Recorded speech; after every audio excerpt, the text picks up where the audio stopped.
Hello दोस्तों, स्वागत है आपका मेरे यूट्यूब चैनल स्टडी मी एजुकेशन में। मैं हूं मुकेश कुमार मौर्य और मैं लेकर आ गया हूं आपके लिए एक और poetry Gujarat secondary education board की ग्रेड 10 सब्जेक्ट इंग्लिश। और अगर आपने अभी तक मेरे चैनल को सब्सक्राइब नहीं किया है तो चैनल को प्लीज़ सब्सक्राइब कर लेना और बेल आइकन को ज़रूर दबा देना ताकि आने वाली सभी नोटिफिकेशन आपको टाइम पर मिलती रहे। तो समझते हैं इस पोएट्री को क्या होता है। इस पोएट्री का मतलब वैनिला मतलब होता है दोस्तों सुगंधित, ट्यूलाइट मतलब होता है मध्य रात्रि या सूर्यास्त का समय। तो इसका हम मतलब निकालेंगे सुगंधित मध्य रात्रि। ओके दोस्तों, ओके या सुगंधित संध्या। तो आइए इसका मतलब देखते हैं दोस्तों। The stars lean down to kiss you. Lean मतलब झुकना, डाउन मतलब नीचे की तरफ, टू किस यू मतलब आपको किस करने के लिए। तो क्या कर रहे हैं, जो सितारे हैं वो नीचे झुक रहे हैं आपको किस करने के लिए। I lie awake and miss you. और मैं हूँ क्या हूँ, मैं लेटा हुआ हूँ और जाग रहा हूँ और आपको मिस कर रहा हूँ। पॉर मी हैवी डोज ऑफ एटमॉस्फेयर। पॉर मतलब होता है दोस्तों भिगा देना, या फिर इसका आप मतलब लेते हो बहना भी इसका मतलब होता है। पोइट्री में इसका मतलब इस तरीके से लेंगे कि ये जो वातावरण है वो क्या डोज, और यहाँ पे डोज का मतलब वो होता है दोस्तों झपकी लेना। क्या होता है, झपकी लेना। ये जो वातावरण है उसमें जो मेरी झपकी है वो बहुत ही हैवी हो गई है, मतलब बहुत ही भारी हो गई है, और मैं इस वातावरण में पूरी तरह से डूब चुका हूँ। मैं इस वातावरण में पूरी तरह से डूब चुका हूँ। Because I dose of safe and soundly. क्यों? क्योंकि मैं क्या करूँगा, डोज ऑफ का यहाँ मतलब होगा दोस्तों आँख लगना। मैं क्या करूँगा यहाँ पे, यहाँ मेरी आँख लग जाएगी और मैं कैसा हो जाऊँगा, सेफ, सुरक्षित और शांत हो जाऊँगा। But I miss your arms around me. लेकिन क्या मैं अपने आसपास क्या करूँगा, आपके हाथों को क्या करूँगा, मिस करूँगा दोस्तों। अब हम देखेंगे आगे क्या कह रहा है। I would send a postcard to you dear. मैं क्या करूँगा, आपको पोस्ट कार्ड भेजूँगा। Because I wish you were here. क्योंकि विश मतलब इच्छा, कि वो ऐसा बोलता है कि क्योंकि वो चाहता है कि काश आप यहाँ होते, मेरे पास होते। I'll watch the night turn light blue। मैं क्या करूँगा, मैं रात को नीली होते हुए देखूँगा, रात को नीली होते हुए देखूँगा। But it's not the same without you. लेकिन जब आप मेरे साथ होते थे उस वक्त ये रात जैसी होती थी। आज मुझे ये नीली संध्या उस रात्रि की तरह नहीं लग रही क्योंकि आप मेरे साथ नहीं हो। Because it takes to whisper quietly. यहाँ पे समझना दोस्तों, क्योंकि यहाँ पे अगर किसी को धीरे धीरे बात करनी है, मध्य संध्या है, तो बात करने के लिए कितने दो लोगों की ज़रूरत पड़ती है ताकि वो एक दूसरे से मध्य संध्या में, सुगंधित संध्या में बात कर सके। लेकिन राइटर के पास जिसकी वो बात कर रहा है वो है नहीं। आज राइटर अकेला है, तो उसको जो ये संध्या की जो रात्रि है जो कैसी हो जा रही है, ब्लू हो रही है, इसका कलर बदल रहा है, ये आज वो अकेला है तो ये रात्रि उसको वैसी नहीं लग रही है। जब उसका पार्टनर उसके साथ होता था तब उसको ये रात्रि जैसी लगती थी, अभी वैसी नहीं लग रही है। The silence isn't so bad till I look at my hands and feel sad।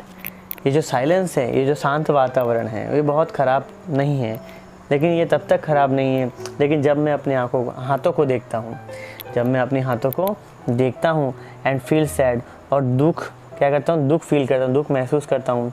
Because the spaces between my fingers are right where your fits perfectly. क्योंकि जो मेरी हथेलियों के, जो मेरी उंगलियों के बीच में जगह है उसमें तुम्हारी उंगलियाँ एकदम फिट बैठती हैं, एकदम परफेक्ट बैठती हैं। ठीक है दोस्तों, अब हम देखेंगे आगे क्या बोल रहा है। आई विल फाइंड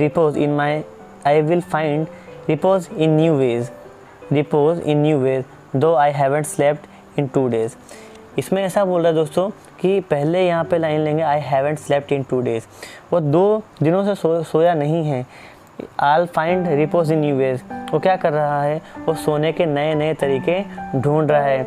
रिपोज का मतलब होता है दोस्तों लेटना। क्या होता है, लेटना। वो लेटने के जो राइटर है वो लेटने के नए नए तरीके ढूंढ रहा है। उसे नींद नहीं आ रही क्योंकि वो किसी की याद में खो चुका है।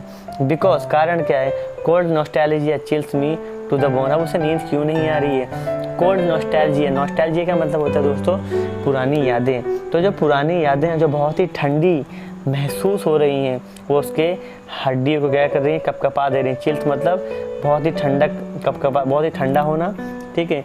यहाँ पे इसका मतलब ये होगा कि जो पुरानी यादें हैं वो क्या कर रही है, राइटर की हड्डियों को कपकपा दे रही हैं। इसीलिए क्या है, उसको 2 दिन से नींद नहीं आ रही है मेरे दोस्तों। लेकिन ड्रेंच्ड इन वैनिला ट्विलाइट, लेकिन जो संध्या की जो ये सुगंधित संध्या है, जो सुगंधित संध्या है दोस्तों, उसमें क्या ड्रेंच मतलब होता है भीग जाना, उसमें मैं पूरी तरह से भीग चुका हूँ। आई sit on the front porch all night, मैं क्या करूँगा, पोर्च मतलब होता है बरामदा दोस्तों, क्या होता है बरामदा, या फिर आप घर के बाहर जो थोड़ा स्पेस होता है जहाँ पे हम बैठते हैं उसे भी ये बोल सकते हैं बरामदा। तो I sit on the front porch all night, मैं क्या करूँगा, बरामदे में पूरी रात बैठूँगा। Waist deep in thought because when I think of you, waist deep मतलब क्या होता है दोस्तों, कमर तक गहरा, मतलब डूब जाना, यहाँ पे लेंगे क्या लेंगे, डूब जाना, क्योंकि waste deep in thought because when I think of you I don't feel so alone, क्योंकि मैं जब आपको सोचता हूँ तो मैं आपकी सोच में, या मैं जब भी आपकी सोच में डूब जाता हूँ, मैं कभी भी अकेला फील नहीं करता हूँ, ठीक है दोस्तों। तो यहाँ पे राइटर क्या कर रहा है, अपने पार्टनर के बारे में बता रहा है कि वो किस किस तरीके से अपने पार्टनर को याद कर रहा है। As many times as I blink मतलब होता है पलक झपकाना, मैं जितनी भी बार पलक झपकाता हूँ, I'll find think of you tonight, मैं उस रात्रि को, उस पल आपको याद करता हूँ, ओके, और सोचता हूँ I'll think of you tonight, मैं क्या करता हूँ, उस रात्रि को आपको याद करता हूँ। When violet eyes get brighter, जब वाइट मतलब बैगनी, जब बैगनी आंखें कैसी हो जाती हैं, चमकीली हो जाती हैं। एंड हैवी विंग्स मतलब होता है दोस्तों पंख, और जब भारी पंख कैसे हो जाते हैं दोस्तों, हल्के हो जाते हैं, ग्रो लाइटर, हल्के हो जाते हैं। I taste the sky and feel alive again, मैं क्या करता हूँ, आई टेस्ट द स्काई का मतलब होता है दोस्तों मैं आसमान में उड़ने लगता हूँ, एंड फील अलाइव अगेन, और फिर से पुनः जीवित महसूस करने लगता हूँ। And I forget and I forget the world that I knew, और मैं जिस दुनिया को जानता हूँ उसे भूल जाता हूँ। But I swear I want forget you, लेकिन मैं कसम खाता हूँ कि मैं तुम्हें कभी नहीं भूलूंगा, ओके दोस्तों। फिर आगे क्या बोला writer, oh if my voice could reach back through the past, और अगर मेरी जो आवाज़ है वो बीते हुए कल में या बीते हुए पल में पहुंचती है, ठीक है। If my voice could reach back through the past, और बीते हुए पल में जो मेरी आवाज़ है वो तुम्हारे तक पहुंचती है अगर, I whisper in your ear, मैं चुपके से तुम्हारे कान में बोलूँगा, oh darling I wish you were here, मेरे प्रिय मैं इच्छा करूँगा कि काश तुम यहाँ होते। तो एक ये बहुत ही wonderful poetry vanilla twilight Adam Young के थ्रू लिखी हुई, ओके दोस्तों। तो मैंने आपको यहाँ पूरा पोइट्री एक्सप्लेन कर दिया है, और इसकी जो भी हार्ड वर्ड्स है वो भी मैंने आपको एक्सप्लेन कर दिए हैं। आई होप आपको पूरी पोइट्री समझ में आ गई होगी, वैनिला ट्विलाइट, ओके दोस्तों। और जो भी हार्ड वर्ड्स हैं वो मैंने उसकी मीनिंग्स बता दी हैं, तो उसे आप नोट डाउन भी ज़रूर कर लेना। मिलेंगे नेक्स्ट लेक्चर में अब नए चैप्टर के साथ, तब तक के लिए जय हिंद, जय भारत।